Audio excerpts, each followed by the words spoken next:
The Italian Renaissance was a period of European history that began in the 14th century and lasted until the 17th century, marking the transition from the medieval period to modernity.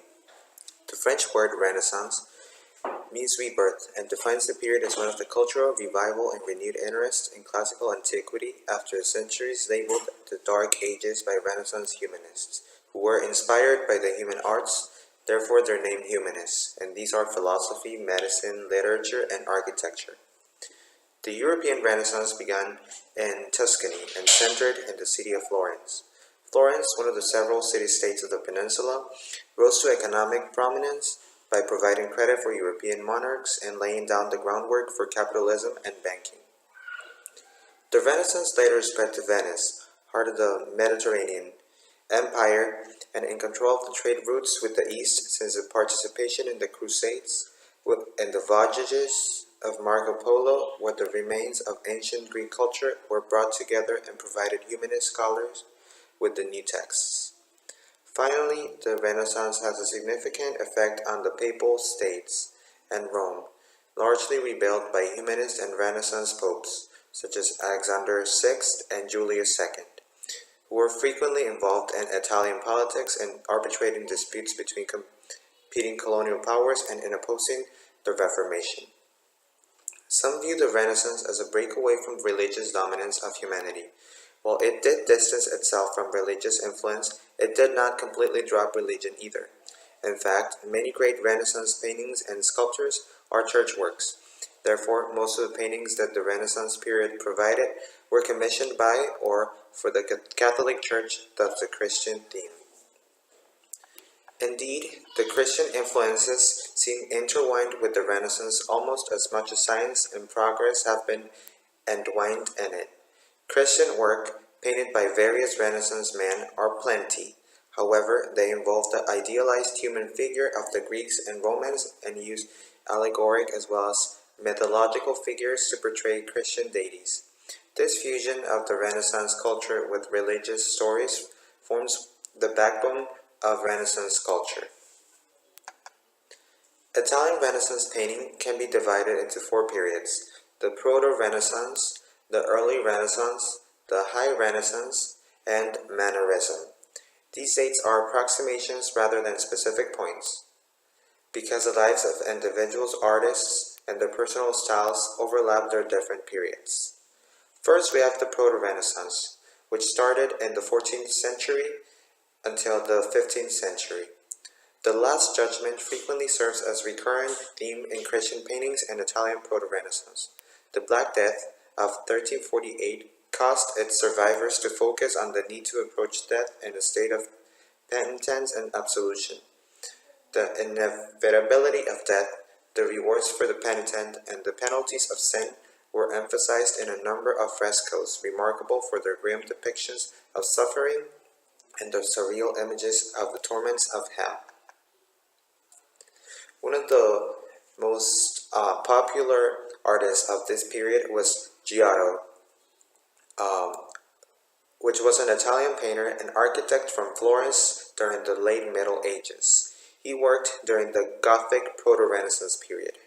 Some of his great Christian paintings are the Great Mosaic of Christ walking on the water over the entrance of St. Peter's Basilica in Rome. We also have Lamentation,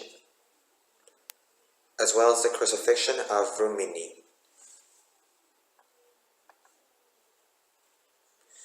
The early Renaissance, which lasted from the 15th century until 1475. Patrons were popular at this time. These were wealthy people who sponsored artists to finish their work. Patrons of these artists were most often monastic establishments or wealthy families endowing a church. Because the paintings often had devotional purpose, the clients tended to be conservative. Some of the most popular Italian early Renaissance artists are Masaccio. He was a Florentine artist who is regarded as the first great Italian painter of the Quattrocento period of the Italian Renaissance.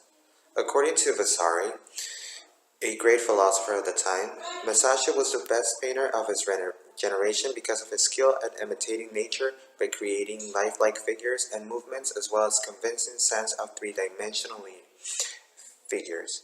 Masaccio died at 26 and little is known about the exact circumstances of his death. Despite his brief career, he had a profound influence on other artists. He was one of the first to use linear perspective in his painting, employing techniques such as vanishing point in art for the first time.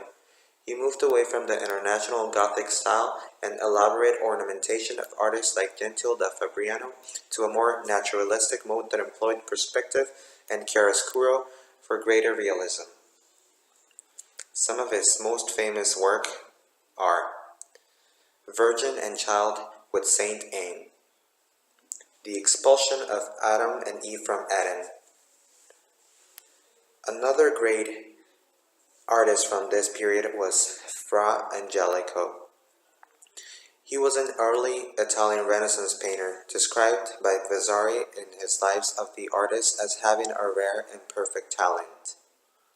He was highly attached to the Catholic Church as he was summoned to work for the Pope and paint the frescoes of the Holy Sacrament at St. Peter's.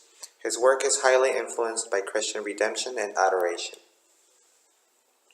Then we have the High Renaissance, from 1475 to approximately 1525, considered to have started in the late 1400s until the 1527 with the sack of Rome by the troops of Charles V. In Florence, in the later 15th century, most works of art, even those that were done as decoration for churches, were generally commissioned and paid for by private patrons. Much of the patronage came from the Medici family, or those who were closely associated with or related to them, such as the Sassetti, the Rucellai, and the Tornabuoni. However, in the medieval period, everything related to the classical period was perceived as associated with paganism. In the Renaissance, it came increasingly to be associated with enlightenment. The figures of classical mythology began to take on a new symbolic role in Christian art, and in particular, the goddess Venus took on a new discretion. Born fully formed by a sort of miracle, she was a new Eve, symbol of innocent love, or even, by extension, a symbol of the Virgin Mary herself. We see Venus in both these roles in two of the tempera paintings by Botticelli, The Primavera and The Birth of Venus. Many historians and scholars regard Leonardo as a prime example of the universal genius, or Renaissance man, and he's widely considered one of the most diversely talented individuals ever to have lived. Leonardo's studies of light, anatomy, landscape, and human expression greatly influenced his art. Some of his work includes The Last Supper, Annunciation. Michelangelo was an Italian sculptor, painter, architect, and poet of the High Renaissance, born in the Republic of Florence. He has been described as one of the greatest artists of all time. He is considered a contender for the title of the greatest Renaissance man, along with his rival, the fellow Florentine incline of the Medici, Leonardo da Vinci. His work includes The Creation of Adam and the Ceiling of the Sistine Chapel.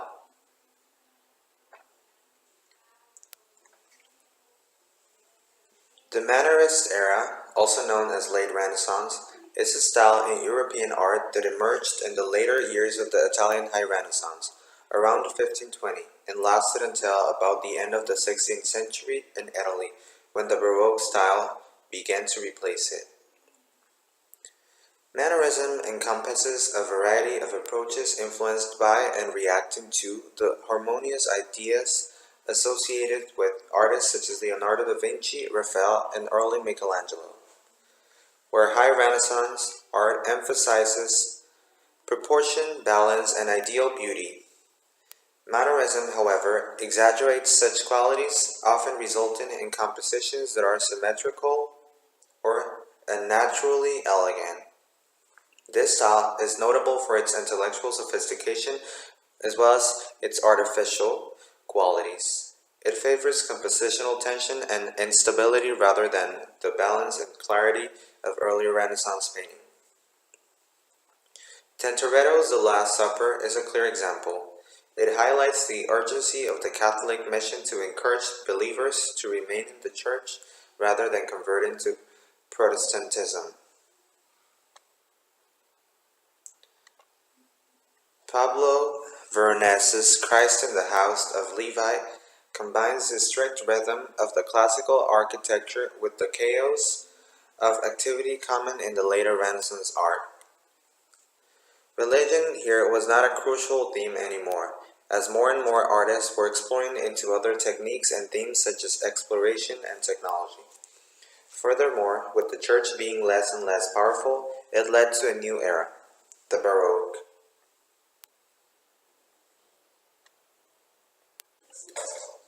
Works cited: